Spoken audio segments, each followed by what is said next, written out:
하나님 아버지 고맙고 감사드립니다. 오늘 주님께서 저에게 허락하신 이 시간에 다시 저희 하나님의 말씀 앞에 섰습니다. 하나님 또 오늘 우리 이유선 형제님 부부의 아들 우리 예섭이 도를 축하하기 위해서 또 갇힌 형제들도 있습니다. 그곳에도 주님께서 임재하시고 함께 하셔서 그곳에 모인 많은 분들을 통해서 그 가족이 위로받고 또 새로운 참으로 계기가 되는 시간 되도록 또 복 주시기를 이 시간 간구드립니다. 주님께서 또 저에게 주신 이 귀한 시간에 하나님의 말씀을 공부할 때 약속하신 대로 모든 진리 가운데로 인도해 주셔서 저희가 하나님의 말씀을 바로 알고 깨닫고 믿고 순종해서 합당하고 또 주님 기뻐하시는 귀한 열매를 맺는 저희 합당한 자들이 다 되도록 도와주시기를 간구드리고, 무지하고 무능하고 무기력한 자에게 약속하신 대로 능하게 하시고 지혜와 명철을 더하시고 주님의 영으로 충만하게 채우심으로 이 하나님의 말씀의 사역을 온전히 성취하셔서 홀로 존귀와 영광과 기쁨을 얻으시고 우리 모두에게는 큰 유익과 복이 되도록 역사해 주시기를 간절히 간구드리며 이 시간을 아버지 손에 온전히 의탁드립니다. 모든 말씀을 우리 주 예수 그리스도 이름으로 기도하옵나이다. 아멘.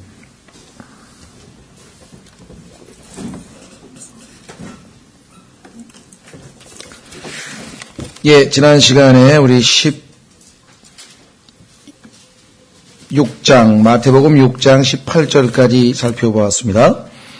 우리가 산상설교라고 하는 것은 하나님의 의의 기준에 대한 새로운 해석이라기보다는 그간에 왜곡된 것을 예수 그리스도께서 그 본래의 참 뜻을 밝혀주시는 그러한 내용인데, 구체적으로 우리의 삶에 있어서 어떤 부분에서 어떻게 하나님의 의가 드러날 것인가. 첫 번째, 지난번에 우리가 살펴본 것은 마태복음 5장에서 나와 있던 살인에 있어서의 새로운 해석, 그 다음에 간음, 그 다음에 이혼, 그 다음에 맹세하는 것, 그 다음에 보복, 그 다음에 원수를 사랑하는 것, 이러한 같은 것들에 대한 이야기가 나왔었고요.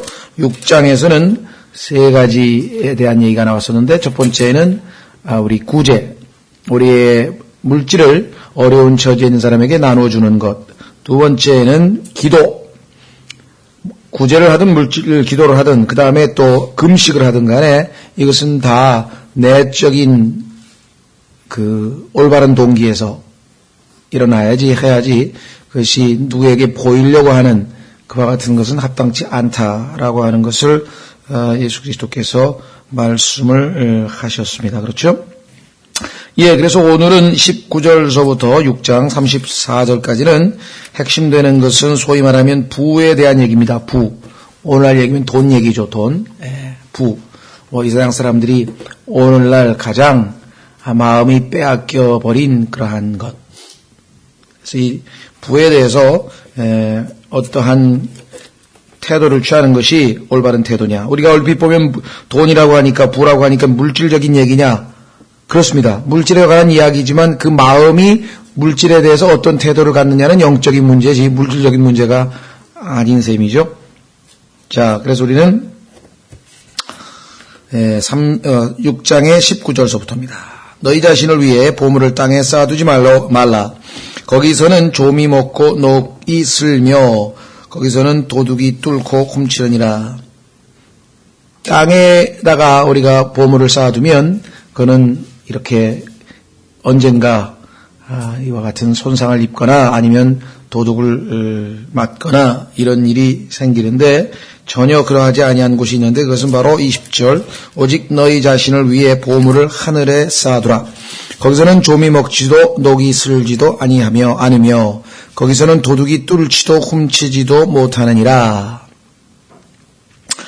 핵심 말씀은 21절에 있죠. 너희 보물이 있는 곳에 거기에 너희 마음도 있으리라. 물질이 우리의 마음을 노예로 만들어서는 곤란하다. 그 말씀이죠. 물질 자체가 잘못된 건 없습니다. 하나님께서 주신 것이기 때문에 창세기에 보면 하나님께서 모든 것을 창조하셨을 때 보기에 좋았다. 굿이라 그래요. 좋았다고 말씀하셨지만 그러나 그것은 하나님께서 우리의 필요에 따라 우리가 그것을 사용해서 하나님을 기쁘시게 하고 하나님께 영광 돌리기 위한 수단이지 그것 자체가 목적이 된다면 그것은 노예가 되는 것이죠. 종이 되는 것입니다. 그것은 합당치 않다라고 지금 말씀하고 있는 것이죠. 그 다음에 22절, 23절도 역시 마찬가지 내용입니다. 몸의 등불은 눈이니 그러므로 내 눈이 단일하면 내 온몸이 빛으로 가득하되 내 눈이 약하면 내 온몸이 어둠으로 가득하리니 그런즉 내 안에 있는 빛이 어둡게 되면 그 어둠이 얼마나 크겠느냐. 21절까지가 마음에 관한 얘기를 하면은 22, 23절은 눈에 관한 얘기인데 성경에서 이 눈은 우리가 생각하는 그 마음의 눈, 즉 생각의 눈이라고 할 수 있습니다. 그래서 여기서 어두워진다는 얘기가 신약 성경에 보면은 종종 영적인 어두움, 우리의 생각이 옳지 못한 곳에 가서 영적으로 우리 마음이 어두워졌다는 얘기가 종종 나오는데요. 한번 확인해 보겠습니다. 에베소서로 가시면 에베소서 4장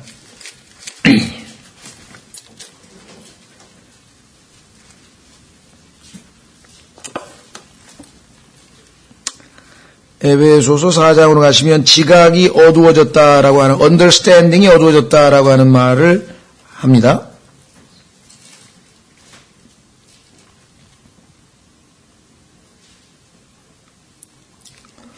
예.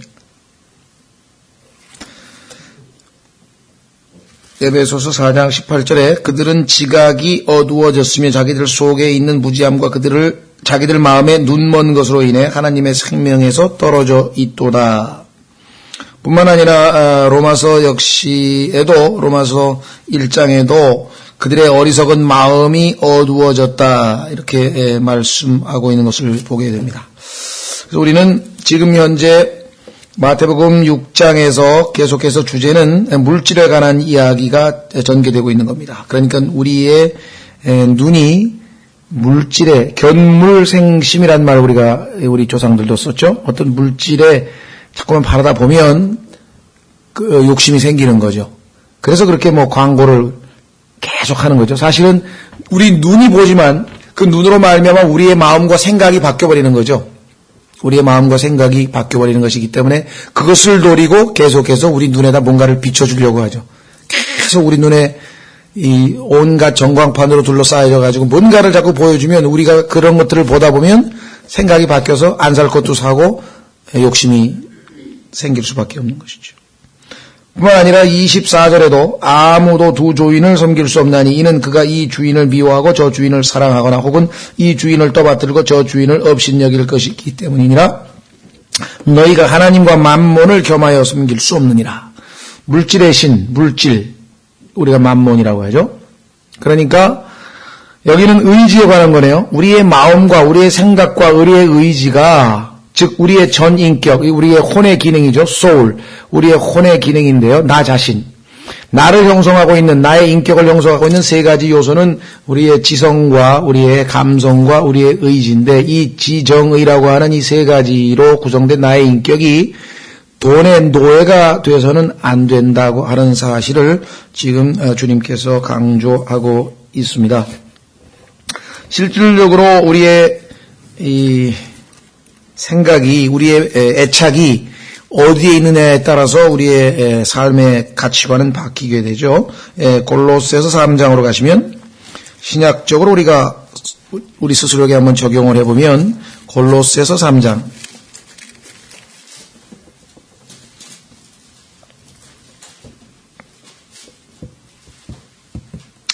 골로새 3장 1절에 그러므로 너희가 그리스도와 함께 일어났거든 위에 있는 것들을 추구하라.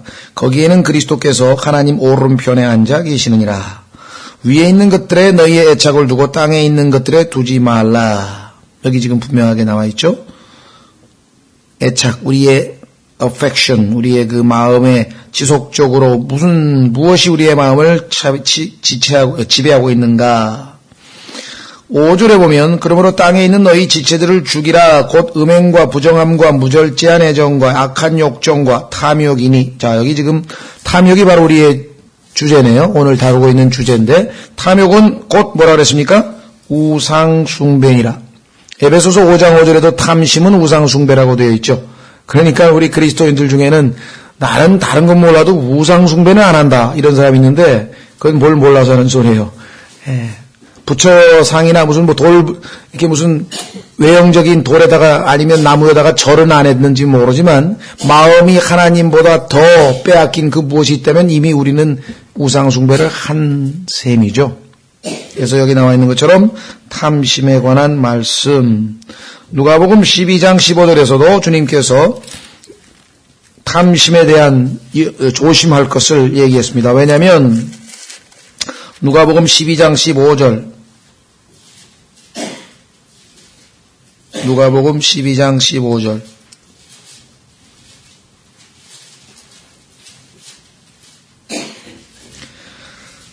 그들에게 이르시되 탐욕을 주의하고 조심하라. 사람의 생명이 그의 풍부한 소유에 있지 아니하니라 하시니라.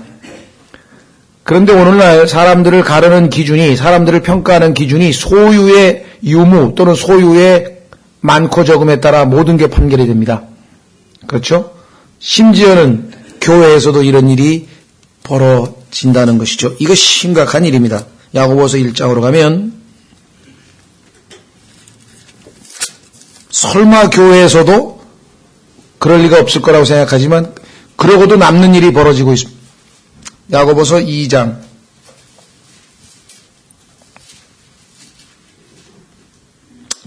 야고보서 2장 1절에 내 형제들아 영광의 주 우리 주 예수 그리스도의 믿음을 가지고서 사람을 외모로 취하지 말라. 만일 너희 집회에 금반지를 끼고 아름다운 옷을 입은 사람이 들어오고 또 허름한 옷을 입은 가난한 사람이 들어올 때 너희가 화려한 옷을 입은 자에게 관심을 기울이며 그에게 이르되 여기 좋은 자리에 앉으소서 하고 또 그 가난한 자에게 이르되 거기 서 있든지 여기 내 발받침 밑에 앉으라 하면 너희가 너희끼리 차별하며 악한 생각으로 판단한 자가 되지 아니하였느냐.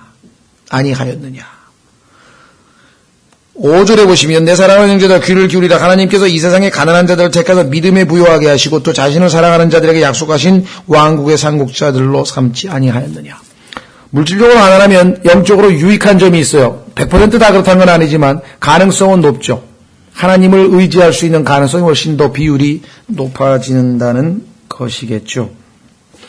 그래서 이 소유로 인한 이 세상의 잘못된 판단, 심지어는 말씀드린 것처럼 교회 주차장에 한정되어 있는데 예를 들면 중형차 이상만 들어오고 소형차 들어오지 말라. 뭐 그런 교회도 있었다고. 그래서 참 대단한 교회구나. 그것도 교회인가 싶었는데 그 교회는 왜 다니는지는 잘 모르지만 참 안타까운 일이지만 그런 일이 뭐 실제로 있었다고. 글쎄요. 변명을 하자면 그날 그 주차 관리 아저씨를 외부에서 아웃소싱을 했는데 그 아저씨가 세상적인 기준으로 큰 차만 들어오라고 그랬다고. 그렇게 둘러대면 뭐 할 말은 없지만, 119편 36절, 시편 116편, 19편, 죄송합니다. 시편 119편 36절에 참으로 우리가 마땅히 해야 되는 기도, 많은 그리스도인들도 탐심 때문에 안타깝게도 예배에 못 나옵니다. 왜? 가게 열어야 되는데, 돈 벌어야 되는데, 가게 열어야 되는데, 물론 우리가 그 사람에 대해서 아주 모든 여건을 다 모르는 사이에 함부로 판단은 하지 않습니다, 우리가. 그러나, 가게를 안 열면 치명적인 타격을 입겠죠. 객관적으로 보자면. 그러나 거기에 이제 믿음이 필요한 것이죠. 그렇죠? 하나님께서 하나님의 왕국과 그의 의를 오늘 이제 6장 마태복음에 나오지만 먼저 그걸 구하면 모든 것을 더하신다는 그 믿음이 필요한 순간이 바로 그때 아니겠습니까? 회사를 다니는 건 좀 틀립니다. 회사를 다니는 것은 고용주가 나오라 그러면 그건 어쩔 수가 없는 상황이지만요. 그러나 자기가 자영업을 할 때에는 주일날 이 장사를 하는 것은 그 시험은 이겨내야 돼요. 참 안타까운 일이지만 시편 119편 36절 내 마음을 주의 증언들로 향하게 하시고 탐욕으로 향하지 말게 하소서. 탐욕으로 간다는 얘기는 하나님의 말씀을 멀리했다는 거예요. 이미 마음속에. 그렇죠? 솔로몬이 어떻게 했습니까? 주님으로부터 마음이 멀어지더니만 금과 은을 많이 늘리고 그 다음에 많은 여인들을 아내로 취했다는 사실 여러분들이 이미 성경을 통해서 확인할 수가 있죠. 자, 그래서 우리는 또 한 구절 찾겠습니다.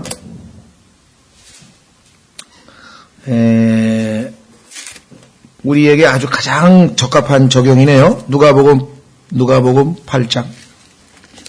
누가복음 8장.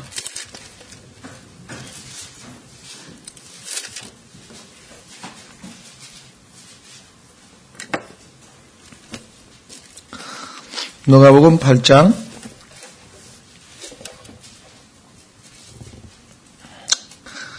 하나님의 말씀의 씨앗이 우리 마음속에 뿌려지지만 우리가 완전함에 이르는 열매를 맺지 못하는 그 중요한 원인 세 가지 중에 하나가 바로 다름 아닌 재물입니다. 14절 가시나무 사이에 떨어진 것은 말씀을 듣고 나아가다가 이 세상 삶의 염려와 재물과 쾌락으로 숨이 막혀 완전함에 이르는 열매를 내지 못하는 자들이니라. 많은 그리스도인들이 세월 다 보내고 후회합니다. 내가 재물에 눈이 어두워서 내가 이 세상 뭘 먹고 사는 거 그거 염려하는 것 때문에 내가 주님께 드려야 될 시간들을 다 놓쳐버리고 말았다. 자, 그럼 우리는 다시 마태복음으로 죄송합니다. 한 구절 저 찾죠. 그 유명한 구절 디모데전서 6장 17절. 디모데전서 6장 17절. 물질은 필요한 것입니다. 필요하면 하나님께서 채워주신다고 약속을 했습니다. 그 말씀을 믿어야죠. 그러나 그것이 필요하지 않은 것을 내가 과욕을 부려서 욕심을 낸다면 그것을 하나님께서 아무리 기도한다고 해서 채워주실 분은 아니죠.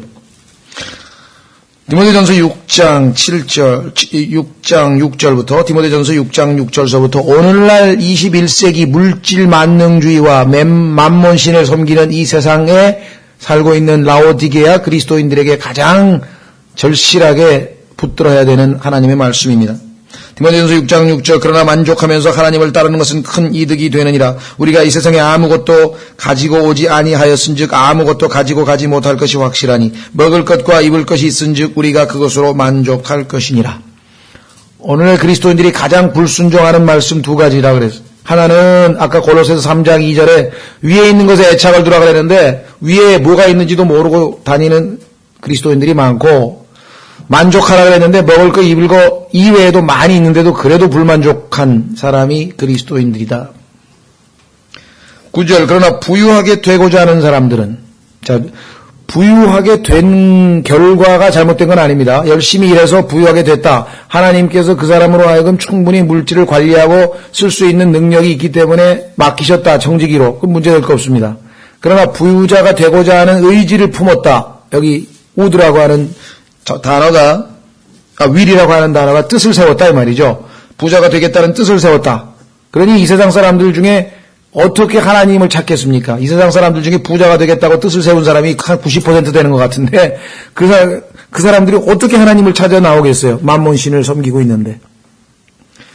사람들을 파멸과 멸망에 빠지게 하는 시험과 올무와 여러 가지 어리석고 해로운 욕심에 떨어지느니라. 지금 자살하는 사람들 보면 다 욕심 때문에 막 돈 은행에서 빌려가지고 막 부동산 투기했다가 펀드 투자했다가 뭐가 어떻게 됐다가 전부 그런 사람들 뿐이에요, 지금.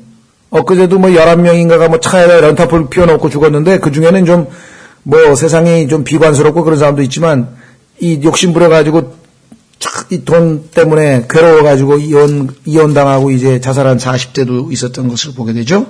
그래서 10절에 돈을 사랑함이 모든 악의 뿌리이니 어떤 자들이 돈을 탐내다가 믿음에서 떠나 잘못하고 많은 고통으로 자기를 찔러 꿰뚫었도다. 이렇게 명백하게 하나님의 말씀이 있는데도 불구하고 어떻게 해서 그렇게 많은 그리스도인들이 이 말씀을 아무렇지도 않게 넘겨서 고통을 당하고 있는지 실로 안타깝지 않을 수가 없는 것 같습니다. 고린도후서 4장 18절. 고린도후서 4장 18절.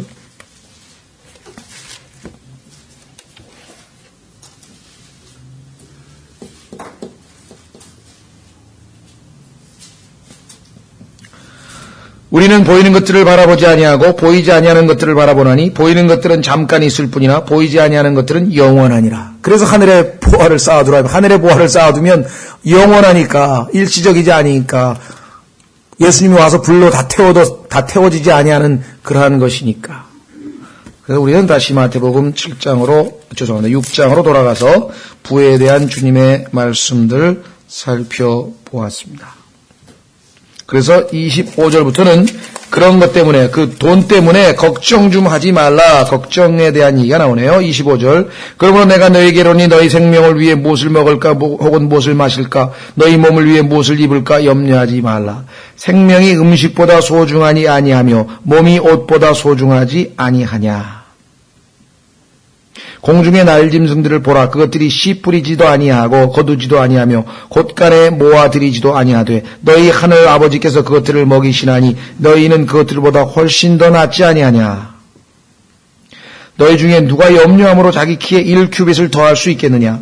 또 너희가 어찌 옷을 위해 염려하느냐. 들의 백합들이 어떻게 자라는가 깊이 생각해보라. 그것들이 수고도 아니하고 길쌈도 아니하느니라. 그러나 내가 너희에게 이르노니 자기의 모든 영광 중에 있던 솔로몬도 이것들 중 하나와 같이 차려입지 못하였느니라. 그러므로 오늘 있다가 내일 아궁이에 던져질 들풀도 하나님께서 이렇게 입히시거든. 오 너희 믿음이 적은 자들아, 하물며 너희는 더 잘 입히지 아니하시겠느냐. 그러므로 염려하여 이르기를 우리가 무엇을 먹을까, 우리가 무엇을 마실까, 우리가 무엇을 입을까 하지 말라. 이 모든 것은 이방인들이 구하나니 너희 하늘 아버지께서는 이 모든 것이 너희에게 필요한 줄 아시느니라. 자, 그래서 결론은 뭐냐? 33절. 오직 너희는 첫째로 하나님의 왕국과 그분의 의를 구하라. 그리하면 이 모든 것을 너희에게 더하시리라. 옛날 개혁 성경을 비롯한 잘못된 성경에는 오직 너희는 그의 왕국과 그의 의를 구하라 해서 그의 그랬는데 왜 함부로 하나님이란 말씀을 빼버리는지 모르겠어요. 그의 왕국, 그러면 그가 누군지 성경에 나와 있나요? 하나님의 왕국 조심하십시오. 34절. 그러므로 내일을 염려하지 말라. 내일이 자기 것들을 염려할 것이요 그날의 악은 그날에게 족하니라. 자, 그래서 우리는 예수님께서 너무나 쉽게 먹을 것 입을 것 뭘 먹고 사나 걱정 근심하지 말아라. 대부분의 사람들이 근심 걱정이 다 뭐냐면 뭘 먹고 살고 뭘 입고 살고 뭘 마시고 살고, 여기다가 드리는 시간 근심 걱정 때문에 얼마나 많은 시간을 날려보낸지 몰라요. 글쎄요, 그 통계가 맞는지 안 맞는지 어떤 사람도 그걸 다 계산했더라. 하루 24시간 중에 3분의 1을 근심 걱정으로 사람들이 집어로 다 날려보낸다고 그래요. 너 어떻게 계산했는지 난 잘 모르겠어요. 안타까운 일이 아닐 수 없는데 인생의 3분의 1이 근심 걱정으로 다 날아간다 그러네. 자, 그래서 여기에 나와 있는 것, 우리 생명, 그 다음에 입을 것, 이 두 가지에 대해서 예수님께서 아주 쉽게 설명을 했습니다. 짐승들 이거 다 누가 먹이냐, 이거 그렇게 많은 것. 하나님은 그걸 다 먹이시는 전능하신 분이신데, 아니 너희는 더 소중한데 어떻게 해서 그런 근심 걱정을 하느냐, 이렇게 말씀하셨죠. 자, 한번 확인해 보겠습니다. 욥기로 가시면 하나님께서 이렇게 말씀을 하시죠.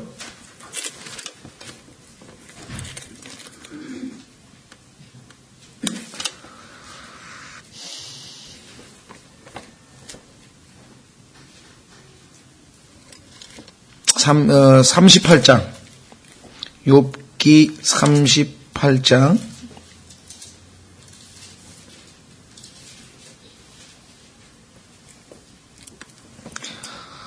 39절 보시면 네가 사자를 위해 먹이를 사냥하겠느냐 혹은 젊은 사자들의 식욕을 채워주겠느냐 사자들이 굴에서 웅크리고 숨는 곳에서 숨어 기다릴 때 그리하겠느냐 까마귀 새끼들이 하나님께 울부짖으며 먹을 것이 없어 헤매일 때 누가 까마귀에게 그것에 먹을 것을 마련해 주느냐. 누가 주신다고 말씀하시는 겁니까? 지금 하나님께서 내가 다 그렇게 해준다는 것이죠. 하나님께서. 그러니까 하나님께서는 우리의 근심 걱정에 대해서 근거가 없다라고 지금 말씀하고 계신 것이죠. 자, 그 다음에 솔로몬에 대한 이야기를 했네요. 옷. 아무리 멋있는 옷을 입어도 세상 사람들이 정말 모르겠어요. 다이아몬드가 몇 개가 박혀 있는 옷도 있다고 그러는 것 같은데 하여간 그 옷을 보는 거하고 바깥에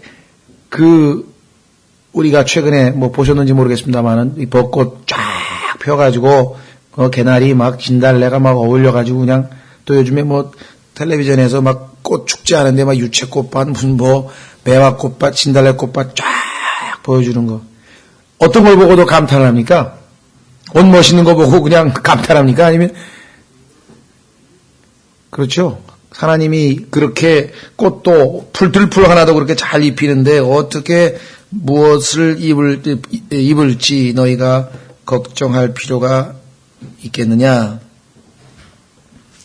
그게 지금 책망하고 계신 거겠죠? 예. 그래서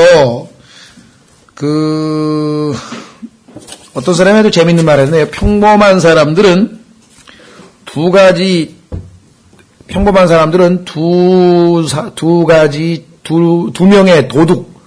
명의 도둑 사이에서 자기 자신을 십자가에 못 박고 있는 중이다. 표현이 좀 재밌는데요. 그것은 뭐냐면 하나는 과거에 대한 후회, 또 하나는 미래에 대한 염려.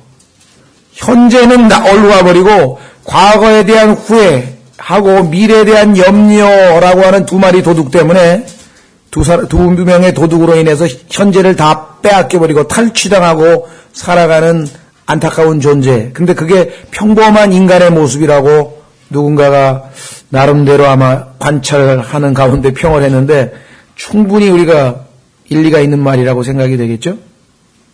스트레스가 왜 옵니까? 근심 걱정. 또 과거에 대한 후회, 억울한 것.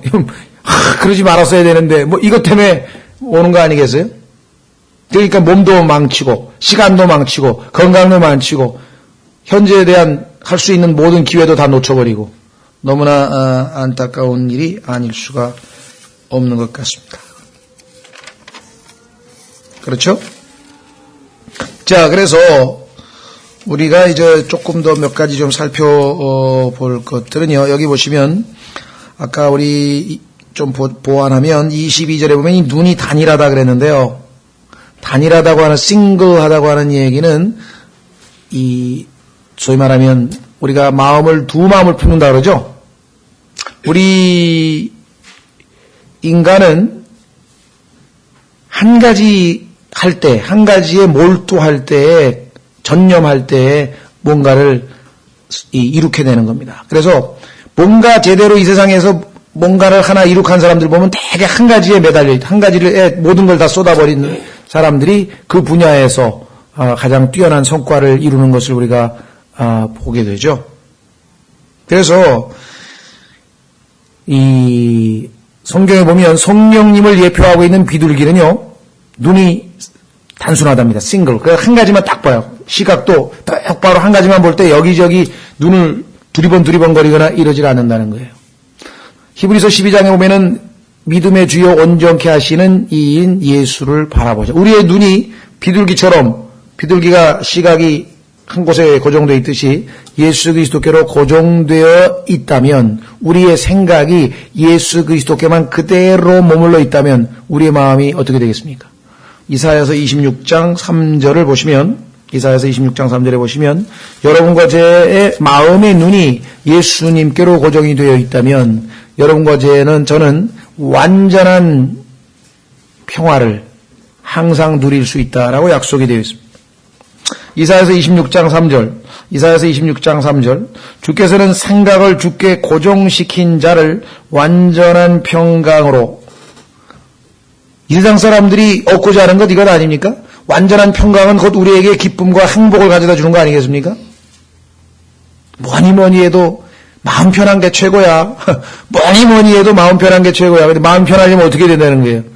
편안함의 원천인, 평강의 왕이신, 평안의 주체이신 하나님으로부터 우리에게 평강이 주어져야 되는데, 그 방법은 그 사람의 생각이 주님께 고정되어 있는 자, 머물러 있는 자, 딴 것에 마음을 빼앗기지 아니하고 마음의 시선이 주님께 고정되어 있다면 완전한 평강을 누릴 수 있어요. 왜? 그는 그가 주를 신뢰하기 때문이라고 말씀을 하는 것을 우리가 보게 되죠.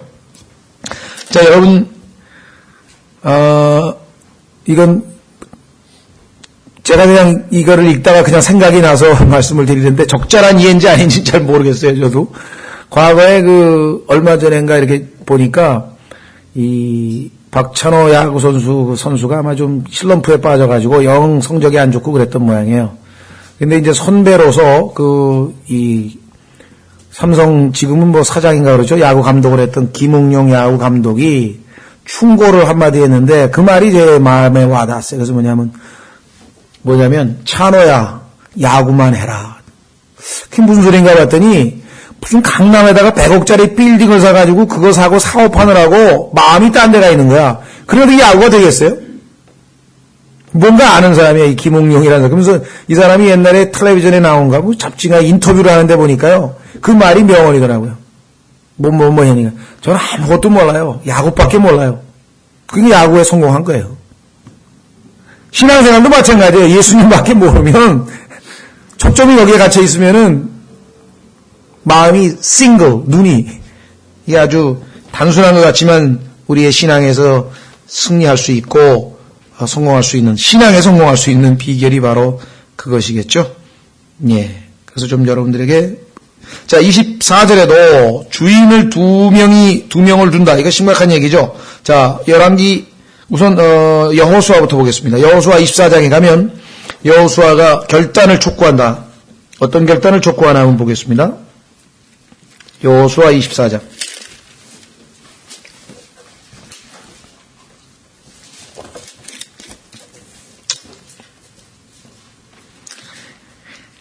여호수아 24장에 가니까 이스라엘 백성들이 출애굽한 다음에 저지른 행태가 소행이 참으로 가증스럽더라는 거죠. 그래서 여호수아가 이제 자기가 죽는 마당에 이스라엘 백성들에게 아주 강력한 메시지를 던지게 됩니다. 자, 한번 보십시오. 14절. 유언이죠. 그러므로 이제 주를 두려워하며 성실함과 진실함으로 그분을 섬기라. 왜? 광야 내내 너희는 이렇게 안 했어. 너희 조상들이 강 저편과 이집트에서 섬기던 다른 신들을 제거하고 너희는 주를 섬기라. 왜 그랬습니까? 광야에서 내내 이런 신들을 섬겼다는 거예요. 주님만 섬긴 게 아니라 주님 플러스 알파가 꼭 필요해. 만일 주를 섬기는 것이 너희에게 나쁘게 보이거든 너희 조상들이 강 저편에서 섬기던 신들이든지 혹은 너희가 지금 거하는 땅의 아모리 족속의 신들이든지 너희가 섬길 자를 이날 택하라. 그러나 나와 내 집으로 말하건대 우리는 주를 섬기겠노라 하매 하나님을 섬기든지 만몬을 섬기든지 물질을 섬기든지 둘 중에 하나 하라 이 말. 백성이 응답하여 이르되 우리가 주를 버리고 다른 신들 섬기는 일을 결코 하지 아니하리니 주 우리 하나님은 우리와 우리 조상들을 이집트 땅 속박의 집에서 데리고 올라오시고 우리 눈앞에서 그 큰 표적들을 행하시며 우리가 지나온 모든 길에서와 우리가 통과한 모든 백성들 가운데서 우리를 보존하신 바로 그분이시니이다. 주께서 우리 백성 곧 이 땅에 거하던 아모리 족속을 우리 앞에서 쫓아내셨나이다. 그런즉 우리도 주를 섬기리니 그분은 우리 하나님이시니이다 하매. 그런데 입으로만 벌써 여호수아는 알아차린 거예요. 왜? 그들이 이제껏 맺어놓은 열매가 있는데 입으로만 한다고 되는가요? 그래서 즉시로 19절에 여호수아는 못 섬긴다. 왜?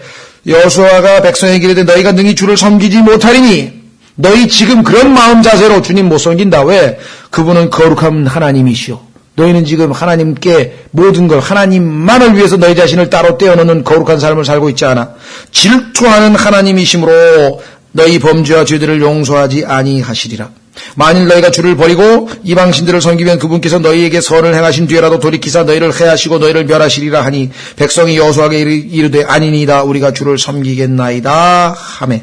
21절에 회개하는 마음이 있고 나서야 22절에 여호수아가 백성에게 이르되 너희가 주를 택하고 그분을 섬기리라 하였으니 그렇다면 증거를 보이라. 이게 어떻게 너희 자신에게 증인이 되었느니라 하매 그들이 이르되 우리가 증인이 되었나이다 하거늘 여호수아가 이르되 그런즉 이제 너희 가운데서 이방신들을 제거하여 버리고. 왜? 이방신들과 여호와 하나님 둘 다를 섬길 수는 없다 이 말이에요. 그리스도인들의 신앙의 실패는 간단합니다. 양다리를 걸쳐서 문제예요. 세상과 주님과 양다리를 걸쳐기 때문에. 그러면 너무 많은 손해를 주님만 택하면 손해가 너무 많은데요. 그 손해를 보려고 하는 마음이 없기 때문에 하나님 앞에 희생, 그게 희생 아니에요. 희생. 희생이란 게 별건가요? 손해보는 게 희생이지. 하나님께서는 산 희생물을 원하시고 희생을 원하시는데 희생을 할 마음이 없기 때문에 하나님께서도 그에게 마음을 내어주실 수가 없는 것이죠. 너희 마음을 주 이스라엘 하나님께로 향하게 하라. 그랬더니 이제 비로소 백성이 여호수아께 이르되 주 우리 하나님을 우리가 섬기고 그분의 음성에 우리가 순종하리이다 하므로 24절. 그런데 이것도요 작심삼일이 돼가지고 사사기 해가면 즉시로 또 딴짓을 해버린 거예요. 우리 모습과 별반 다를 게 없는 것 같습니다. 열왕기상 18장에도 하나님께서는 항상 우리에게 선택을 하라 이거예요. 둘 다 양다리 걸치고는 난 너하고 같이 못 사귄다 이거예요. 그렇죠. 과거에 제 사촌 누이가 좀 생각이 나네요. 그런 사람 이건 아주 사촌이 아니고 육촌 누이인데 왜 생각이 나느냐면 제가 중학교 다닐 때인데 소위 말하면 남자친구를 하러나요? 요즘엔 남자친구를 하지 옛날에 애인이라 그랬는데 애인을 2명을 데리고 있는데 저울질을 하는 거야. 이 사람은 그냥 쏙반하게 멋있고 다 좋은데 돈이 없어. 이쪽 사람은 좀 그냥 그 남자로서 내 마음에 드는 건 아니고 그냥 평범한데 이게 고시 합격해가지고 앞길이 좋다 이거야. 그러니까 누굴 선택하느냐 그러고 그냥 고민하는 걸 봤어요 내가. 근데 결국은 이제 출세한 사람을 택하더라고요. 그 세상 사람들이겠죠. 그러니까 어쨌거나 제가 얘기하는 것은 택해서 결정을 내야지 양다리 치고 결치고 계속 갈 수는 없다 이 말이에요. 그러니까 하나님을 택하든 만물을 택하든 둘 중에 하나. 열왕기상 18장 21절도 똑같은 일이 이스라엘 백성 위에게 벌어졌었어요. 바알도 섬기고 여호와도 섬기고 상황 봐서 이쪽에 붙었다 저쪽에 붙었다. 그러니까 엘리야가 의분이 나서 일어나가지고 선 외치죠. 열왕기상 18장 21절 엘리야가 온 백성에게 나아가 이르되 너희가 어느 때까지 두 견 사이에서 머뭇거리느냐. 만일 주께서 하나님이면 그분을 따르려니와 만일 바알이 하나님이면 그를 따를지니라 하니 백성이 그에게 한 말도 응답하지 아니하매. 보세요. 회개하고 하나님을 따르겠습니다. 그랬으면 얼마나 좋겠어요. 아니야. 지켜봐야 되겠다 이거야. 그래가지고 결국은 하나님께서 불이 하늘에서 내려가지고 이 850명을 싹 죽이고 나서 그제서야 막 덜덜 떨면서 이제 하나님 섬기겠다고 뒷북을 치는 참으로 안타까운 일이 벌어졌대. 그렇죠? 예. 그래서 우리는 하나를 해야 됩니다. 하나. 싱글. 하나님만, 하나님 플러스 알파. 하나님 안 섬긴다는 거 아니에요. 하나님도 섬겨요. 그런데 뭔가 하나 덧붙이려고 그래. 이것이 우리의 신앙의 실패입니다. 하나님은 거룩하신 분이기 때문에 뭔가 섞이는 것을 좋아하지 않으세요. 우리는 하나님만 기쁘시게 해드리기 위해서 존재하는 인간으로 거룩하게 만들어 놨기 때문에 그렇습니다. 그러나 그것은 큰 축복이죠. 우리가 몰라서 그렇지. 자, 그 다음에 이제 아까 25절에서부터 부양의 약속을 했죠. 하나님께서. 자, 신명기 29장 역사적으로 증거를 한번 보겠습니다. 신명기 29장 5절에 보면 하나님께서 먹이고 입히시겠다고 해서 실패하신 적이 있는가? 여러분도 아시다시피 광야는 먹을 거 입을 것을 어디 공급받을 수 있는 그런 데가 아닙니다. 그러나 하나님께서는 먹을 거 입을 걸 한 번도 이스라엘 백성들에게 모자르게 하신 적이 없었어요. 그런 전능하신 분이십니다. 신명기 29장 5절에 모세의 마지막 간증 아닙니까? 과거에 하나님께서 너에게 해주신 것 다 보지 않았느냐? 신명기 29장 5절 내가 40년간 광야에서 너희를 인도하였거니와 너희가 입은 옷이 낡지 아니하고 너희 발에 신이 낡지 아니하였으며 너희가 빵도 먹지 아니하고 포도즙이나 독주를 마시지 아니하였나니 이것은 내가 주 너희 하나님인 줄을 너희에게 알게 하려 하심이라. 그래서 이들에게 한 번도 부족함이 없이 항상 충분하게 채워주셨다. 그렇죠? 예. 저희 교회도 이에 관한 아주 좋은 간증을 가지고 있습니다. 저희가 97년 5월 달에 모인 지체들 13명이 직장 다니고 있는 사람이 한 명도 없었어요, 그때. 한 명인가 있었나? 참, 2명. 하여간, 그러니까, 어떻게 해볼 도리가 없는 거예요. 돈도 하나도 없고. 그래서, 다행히 이제, 그 외국어 대학에 학생이 몇 명 있어서 거기 강의실을 동호회 비슷한 거 이렇게 하나 등록하면은 빌려주는 걸 해가지고 이제 들어갔었죠. 그래서 한 6개월 있다가 이제 저기가 없으니까 난방시설이 그때는 없었습니다. 요즘에는 보니까 있더라고요. 좀 나아져서. 난방시설이 없으니까 이제 1,000만 원을 우리가 융자해서 우리가 헌금을 받으면 그거는 갚아나갈 수 있으니까 은행에서. 그래서 융자를 해가지고 갚아나가면서 했고. 그 다음에 또 1,500만 원에 30만 원. 그 다음에 또 이렇게 해서 한 걸음씩 이렇게 여기까지 올 때까지 정말 뭐가 부족해서 우리가 못하고 이런 거는 없이 늘 채우시는 분이시다. 자, 그래서 필요를 채우신다는 것 중요합니다. 왜 그러냐? 좀 이따 이제 기도에 관해서 얘기가 나오겠지만 많은 사람들이 하나님께 필요하지도 않은 것 자기 욕심으로 구해놓고 기도 응답 안 해준다고 탓하는 사람들이 있어요. 하나님은 여러분과 저보다 훨씬 뛰어나신 분입니다. 아무리 우리가 기도하고 아무리 해도 하나님 보시기에 유익하지 않고 필요하지 않고 그게 옳지 않고 우리에게 별로 좋지 않은 거는 절대로 주시는 분이 아니시죠. 그렇죠? 자, 그래서 우리는 다시 6장 우리의 필요를 채우시는 주님, 그렇죠? 우리의 필요를 채우시는 주님에 대해서 봤고요. 자, 그럼 밑으로 내려가서 32절에 이 모든 것을 이방인들이 구하나니. 자, 이방인이라고 하는 용어에 대해서 여러분들 기억나시죠? 1차적으로 이 내용의 이 말씀의 대상은 누구겠습니까?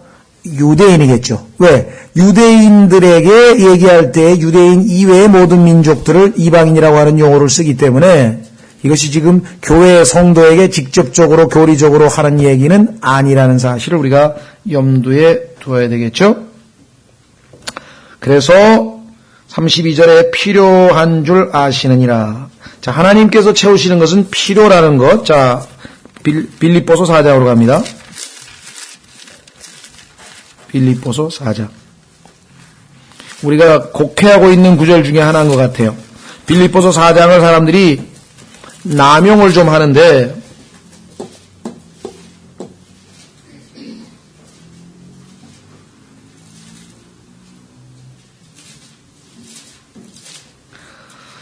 남용하는 구절이 사실 13절도 남용하는 겁니다. 나를 강하게 하시는 그리스도를 통해 내가 모든 것을 할 수 있느니라. 이 구절을 앞뒤 문맥을 딱 띄워가지고 이것만 뚝 띄면 그럼 뭐든지 다 할 수 있습니까? 그 얘기가 아니죠. 여기 문맥에서 보면 가난에 처할 수도 있고 부에 처할 수도 있고 그러한 능력을 주신다는 얘기가 지금 앞뒤 문맥에서 나와 있죠. 가난해도 우리가 능히 이겨낼 수 있고 부에도 우리가 교만하지 않을 수 있는 그러한 능력이 그리스도를 통해서 주어진다는 게 지금 이 문맥이고 19절 오직 내 하나님께서 그리스도 예수님을 통해 영광 가운데서 자신의 부요하심에 따라 너희의 모든 근데 이 필요를 싹 빼버리는 그리스도인이 있어. 모든 것을 공급하시리라. 그래가지고 이 구절을 달달 외면서 그렇습니까? 내가 원하는 것 뭐든지 주시는 아니 그런 부모 훌륭한 부모인가요? 자식이 원하는 대로 다 해주는 부모가 훌륭한 부모인가요? 형편없는 부모죠. 그래서 오늘날 이 세상이 지금 지금 우리 눈에 보이는 이 아이들 말 안 듣고 지금 정말 살기 힘든 세상 됐어요. 애들이 어저께도 내가 아파트에서 이렇게 내려오는데 보니까, 그 남의 집 애가 아니면 한마디 그냥 좁혔으면 좋겠는데, 아니야, 할머니가 아파트 물에서 따라 나왔어요. 근데 딱지를 그 현관 앞에다가 다 떨어뜨려 놓은 거야, 그냥 막.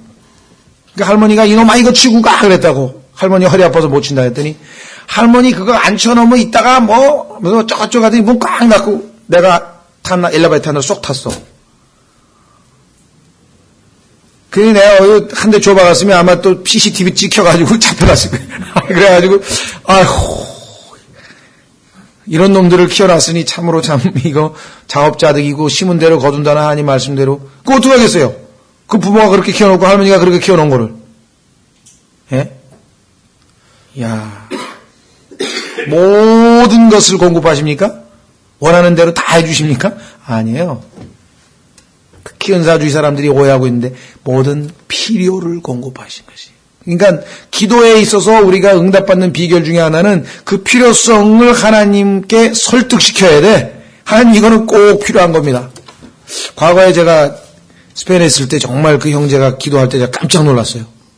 그 형제가 그때 아마 CCC 무슨 간사였는데, 그 간사는 이제 그 사람의 사역에 대해서 뜻을 같이 하는 사람들이 이렇게 헌금을 해서 이제 그 사람 그걸로 생활하면서 사역을 하잖아요. 그래서 그때도 제가 이제 스페인 친구인데 만나서 저도 나름대로 이제 좀 사역을 하기 위해서 좀 도왔었는데, 어느 날 저한테, 자기가 사역을 하고 있는 것을 사진 찍어서 사람들에게 선교 보고서를 만들어야 되는데 자기는 사진기 살 돈이 없다는 거예요. 그래서 하나님께 그렇게 기도를 했대. 하나님, 저는 사진기가 꼭 필요합니다. 그러니 하나님이 사진기를 주셨다고 딱 들고 왔더라고. 그래서 다시 한번 얘기해 봤더니 하나님께 기도를 어떻게 했는데 했더니 하나님이 사진기가 꼭 필요하다니까요. 순간에 그냥 인사이트가 오더라. 이게 제대로 기도한 거구나. 하나님, 나는 이것을 원합니다. 대부분 그래. 난 이걸 원합니다. 이걸 원합니다. 그 원하는 거 다 해주려고? 애가 원하는 대로 다 먹이면 그 애가 어떻게 되겠어요? 망치는 거죠. 하나님께서 우리를 그렇게 하실 분이 아니죠. 필요한 건가? 두 번째, 유익한 건가? 이제 좀 이따 보면 좋은 것으로 채워주신다는 얘기가 바로 거기 나오잖아요. 저기 보세요. 7장. 이왕 나왔으니까 점검하고 넘어가죠. 마태복음 7장에 보면은요. 7절부터 이것도 엄청 남용되는 구절이에요. 구하라 그리하면 너에게 줄 것이요 찾으라 그리하면 너희가 찾을 것이요 두드리라 그리하면 너에게 열릴 것이니 구하는 자마다 받을 것이요 찾는 자는 찾을 것이요 두드리는 자에게 열릴 것이니라. 너희 중에 누가 자기 아들이 빵을 구하는데 그에게 돌을 주겠느냐, 혹은 그가 생선을 구하는데 그에게 뱀을 주겠느냐. 그런즉 너희가 악할지라도 너희 자녀들에게 좋은 선물들을 줄 줄 알거든. 하물며 하늘에 계신 너희 아버지께서 자기에게 구하는 자들에게 구하는 것을 얼마나 더 많이 주시겠느냐. 이렇게 해석을 한단 말이에요, 사람들이. 언제 하나님이 구하는 것을 주신다 그랬어요? 그리스도인들 중에서 기도 응답 못 받았다고 하는 사람은 하나님을 잘 몰라서 그래요. 하나님은요, 우리가 구하는 대로 주시는 분이 아니에요, 절대로. 하나님이 판단해서 좋은 것으로 주시지. 좋은 것으로 주셨는데 그것도 모르고, 하나님이 좋은 것으로 주셨는데 그것도 모르고 자기가 구하는 걸 안 줬다고 지금 생떼를 쓰거나 불만에 가득 차 있는 게 우리 그리스도인들의 모습이라니까요. 나중에 가서야 그래서 하나님께서 그때 그거를 주셨는데 내가 그것도 모르고 이렇게 되는 거죠. 자, 그래서 우리는 다시 32절에 와서 필요한 줄 아신다. 그 다음에 33절 오직 너희는 첫째로 하나님의 왕국과 그분의 의를 구하라. 그리하면 이 모든 것을 너희에게 더하시리라. 이 말씀을 믿으면요, 걱정할 거 하나도 없죠. 그렇죠? 둘 중에 하나예요. 내가 지금 먹을 거 입을 것이 없어서 굶어 죽게 생겼다. 그러면 그것이 하나님의 뜻이든지 아니면 내가 하나님의 왕국과 그의 의를 구하지 않았든지 둘 중에 하나예요. 너무나 간단해. 그렇죠? 과거에 저도 그렇게 기도했어요. 어느 날 신혼초인데 그때는 이제 뭐 샤워 시설이 이런 게 없어가지고 새를 든 집에 그래서 이제 일주일에 한 번씩 그 공중 목욕탕을 대중탕을 다녔는데 목욕탕을 가려고 그랬는데 목욕탕 가는데 비용이 1,000원인데 1,000원이 없다는 거예요. 1,000원이 목욕 갈 돈이 없다 그러더라고요. 그럼 쌀도 없을 거야. 쌀도 없다는 거예요. 그럼 얘기를 해야지. 가장이 알아서 해야지. 그거를 나보고 어떻게 그럼 얘기를 해야지. 그리고 하나님 앞에 가서 이 구절을 딱 붙들고 하나님, 제가 하나님의 왕국과 의를 먼저 안 구한 겁니까? 아니면 구했는데 하나님께서 굶는 게 하나님의 뜻입니까? 그렇게 기도를 했더니 아니나 다를까 전화가 따르릉. 누구세요? 누구시냐고. 그러시나? 생면부지의 사람. 제가 좀 강의를 부탁드리고 싶은데 좀 강의 좀 해주시면 되겠냐고. 그래서 일거리가 들어와가지고 일해서 즉시로 그냥 응답을 바로 받았죠. 특히 말씀의 사역자가 될 사람은 이 문제에 대해서 하나님 앞에 의지하는, 신뢰하는 체험을 하고 확실한 증거가 없으면 사역을 못 합니다. 저는 사역하기 전에 약 4년간을 거의 까마귀가 아침 저녁으로 갖다 먹이시듯이 그와 같은 방식으로 살았었어요.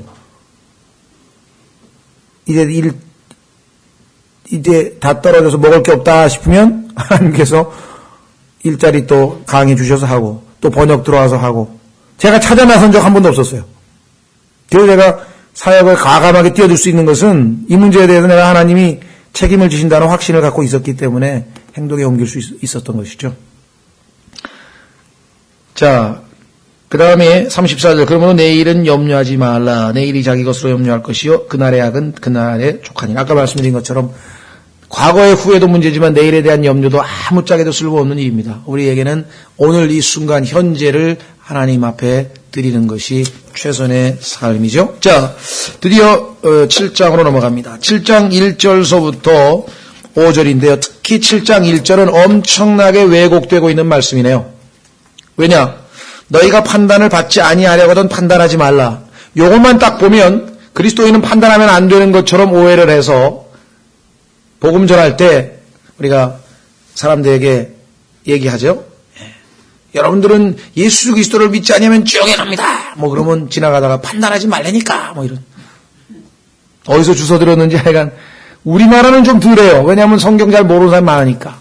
그런데 이 서양에는 이 말이 얼마나 많이 이 소위 말하면 기독교 문화권이기 때문에 어디서들 다 가르쳐 놔가지고 복음을 전하는가 아니면 무슨 좀 그런 우리가 judgmental statement 어떤 판단을 내리는 그런 진술을 딱딱 하게 되면은 예수 그리스도를 믿으셔야 됩니다.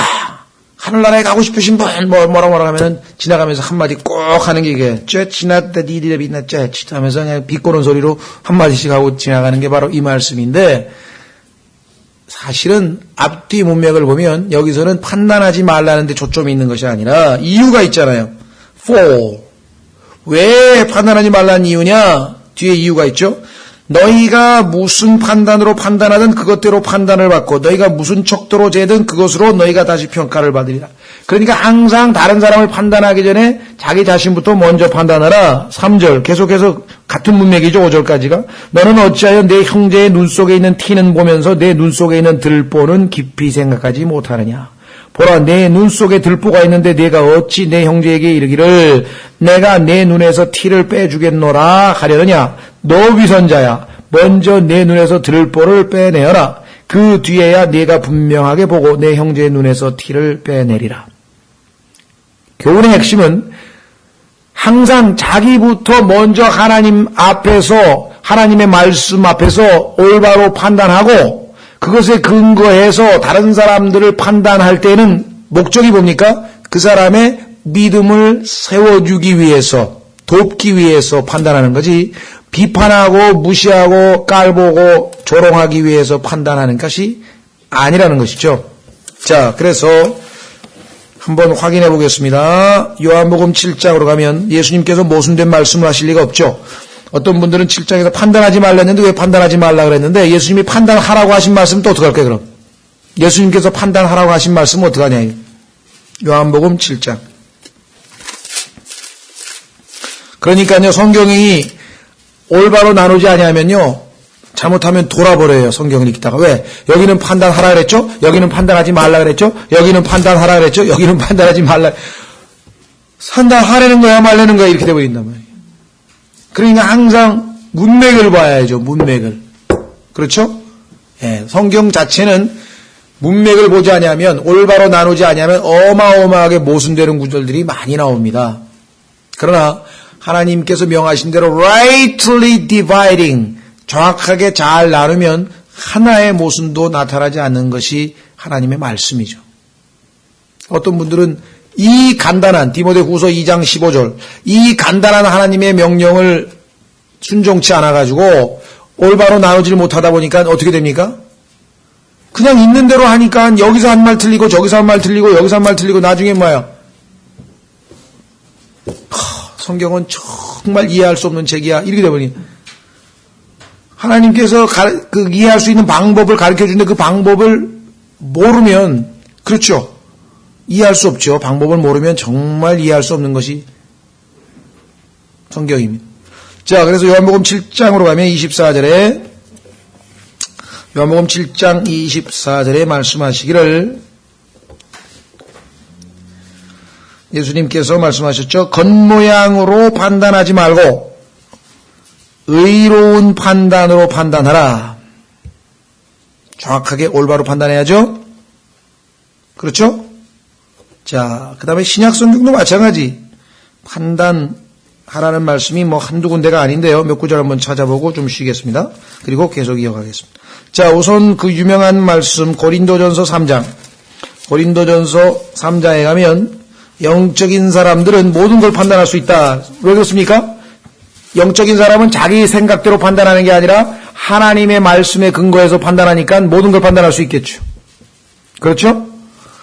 고린도전서 3장이 아니라 2장이네, 죄송합니다. 2장. 고린도전서 2장.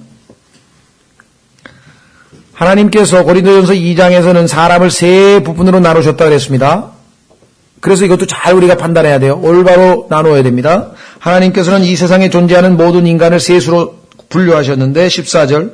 그러나 본성에 속한 사람은 하나님의 영의 것들을 받아들이지 아니하나니. 자, 본성에 속했다는 말은 natural man인데요. 개역성경에는 아마 자연인이라고 번역하지 않았나 싶은데 우리말에는 참 번역이 쉽지는 않습니다. 우리는 자연하면은 세상에 이 눈에 보이는 이 피조 세계의 아름다운 꽃, 동물, 뭐 이 동물의 세계라 이런 걸 자연이라 그러죠. 그러나 여기서 내추럴맨이라고 하는 것은 하나님께서 우리를 창조해서 태어난 있는 그대로의 인간, 거듭나지 않고 있는 그대로의 인간, 그게 자연스러운 인간이잖아요. 그러다 보니까 내추럴맨인데 이것은 본성에 거듭난 하나님의 성품을 받기 전에 본성에 속한 사람, 이렇게 이제 번역을 한 것이죠. 하나님의 영의 것들을 받아들이지 아니하니 그럴 수밖에 없죠. 영이 주고 있으니까. 그것들이 그대에게는 어리석은 것이니라. 또 그가 그것들을 알 수도 없나니 그것들은 영적으로 분별되느니라. 두 번째 사람, 오직 영에 속한 사람은 모든 것을 판단하나 못하나. 판단한다 그랬죠. 영에 속한 사람은 모든 것을 judge, 판단한다 그랬잖아요. 그 자신은 아무에게도 판단을 받지 아니하느니라. 오직 하나님으로부터 판단받으면 돼. 하나님의 말씀에 의해서 판단하면 돼 스스로. 그렇죠? 누가 이 사람이 판단해도 거기에 휘둘릴 필요가 없어요. 자기가 하나님 말씀에 근거해서 아무렇지도 않으면, 양심이 깨끗하면 판단받은 거 가지고 속상해하거나 그럴 이유가 전혀 없는 것이죠. 16절. 누가 그의 마음을 알아서 가르치겠느냐? 그러나 우리가 그리스도의 마음을 가졌느니라. 15절의 근거가 바로 그거예요. 어떻게 해서 우리가 모든 것을 판단할 수가 있느냐? 그리스도의 마음을 주셨으니까. 그리스도의 마음을 주셨으니까 모든 걸 판단할 수 있겠죠. 자, 고린도전서 또 넘기셔서 5장으로 가요.